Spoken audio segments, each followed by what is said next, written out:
गांव के एक सुदूर कोने में मोहन नाम का एक साधारण किसान रहता था। उसका जीवन बहुत संघर्षमय था। छोटी सी झोपड़ी, एक छोटा खेत और उसकी प्यारी गाय कमली ही उसकी पूरी दुनिया थी। मोहन की सुबहें कमली के साथ शुरू होती थीं और रातें उसकी चिंता में बीतती थीं। कमली उसके लिए सिर्फ एक गाय नहीं थी, वह उसकी साथी, उसका परिवार और उसकी सबसे बड़ी पूंजी थी। मोहन ने कमली को तब खरीदा था जब वह सिर्फ एक नन्ही बच्चिया थी। वह दिन मोहन के जीवन का सबसे खास दिन था।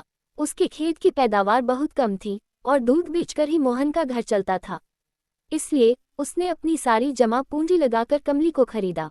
उसने उसका नाम कमली इसलिए रखा क्योंकि उसकी आंखों में एक अलग सी चमक थी। गांव के लोग अक्सर कहते थे, मोहन की दुनिया बस कमली के चारों तरफ घूमती है। और यह बात सही भी थी। जब मोहन सुबह उठता तो सबसे पहले वह कमली को ताज़ा चारा और पानी देता। खेत से लौटने के बाद भी वह सीधा उसके पास जाता। कमली भी मोहन के इस प्यार को समझती थी। वह उसे देखते ही जोर से रंभाती और खुशी से अपनी पूंछ हिलाती। कमली सिर्फ एक गाय नहीं थी, वह मोहन के लिए एक वरदान थी। उसके दूध से मोहन का घर चलता था। गांव के लोग कहते थे, कमली का दूध इतना पौष्टिक और मीठा है कि बच्चों की तबीयत हमेशा अच्छी रहती है। हर सुबह गांव के बच्चे और बूढ़े कमली के दूध का इंतजार करते थे। मोहन कमली से बहुत बातें करता था। जब वह परेशान होता तो उसके पास बैठकर अपने दिल की बात कहता। ऐसा लगता जैसे कमली उसकी हर बात समझती हो। एक दिन गांव में अचानक बादल छा गए। हवा की गति तेज होने लगी। गांव के बड़े बुजुर्गों ने कहा, लगता है बड़ा तूफान आने वाला है।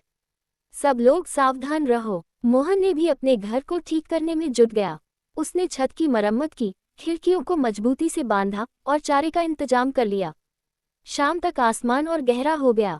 बिजली कड़कने लगी और हवाएं तेज हो गईं। कमली घबराई हुई लग रही थी। मोहन ने उसे प्यार से सहलाया और कहा, डर मत कमली, मैं हूं ना। तू मेरी ताकत है, तुझे कुछ नहीं होने दूंगा।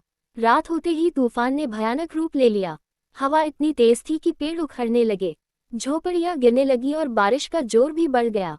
मोहन अपने घर के अंदर बैठा, लेकिन उसकी नजरें बार बार कमली के खूंटे की तरफ जा रही थीं।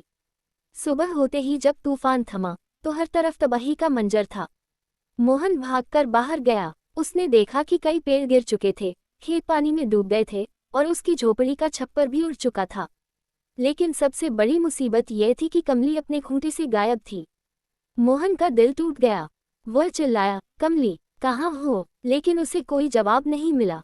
गांव वालों ने उसे दिलासा दिया और कहा, हम तुम्हारी कमली को ढूंढने में मदद करेंगे। सभी ने मिलकर कमली को ढूंढने की कोशिश की। मोहन ने गांव की हर गली, हर खेत छान मारा। उसने जंगल के किनारे भी देखा, लेकिन कमली का कोई पता नहीं चला। वह बार बार सोचता, क्या वह डरकर कहीं भाग गई होगी या फिर उसे कोई उठा ले गया होगा। 2 दिन तक खोजने के बाद मोहन ने तय किया कि वह जंगल में जाकर कमली को ढूंढेगा। वह लाठी लेकर जंगल की ओर चल पड़ा। जंगल में घुसते ही उसे डर लगने लगा। वहां चारों तरफ सन्नाटा था। पेड़ों की सरसराहट और जंगली जानवरों की आवाजें उसके डर को और बढ़ा रही थीं। लेकिन अपने प्यार के लिए उसने डर पर काबू पाया। जंगल में मोहन को कई मुश्किलों का सामना करना पड़ा। उसने कई जगहों पर गाय के पैरों के निशान देखे, लेकिन वे थोड़ी दूर जाकर गायब हो जाते थे।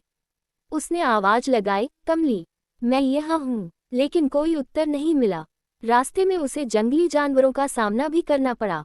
एक बार एक जंगली सूअर उसके सामने आ गया, लेकिन मोहन ने हिम्मत नहीं हारी और उसे लाठी से भगाया।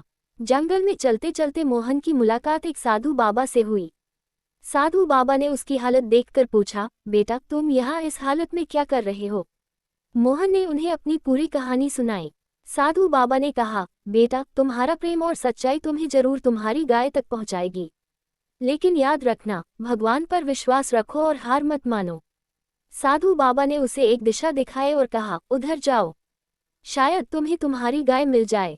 मोहन साधु बाबा की बताई दिशा में बढ़ा। चलते चलते वह गांव के करीब पहुंच गया। तभी उसने देखा कि कुछ गांव वाले एक गाय को घेरे खड़े हैं। उसने दौड़कर जाकर देखा तो वह गाय कोई और नहीं बल्कि उसकी प्यारी कमली थी। मोहन की आंखों से आंसू बहने लगे। उसने कमली को गले से लगा लिया और कहा, तू कहाँ चली गई थी?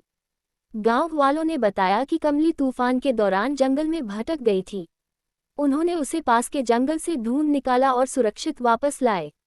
इस घटना के बाद मोहन ने समझा कि सच्चा प्रेम और धैर्य किसी भी मुश्किल को पार कर सकते हैं। उसने कमली का और भी ज्यादा ध्यान रखना शुरू कर दिया।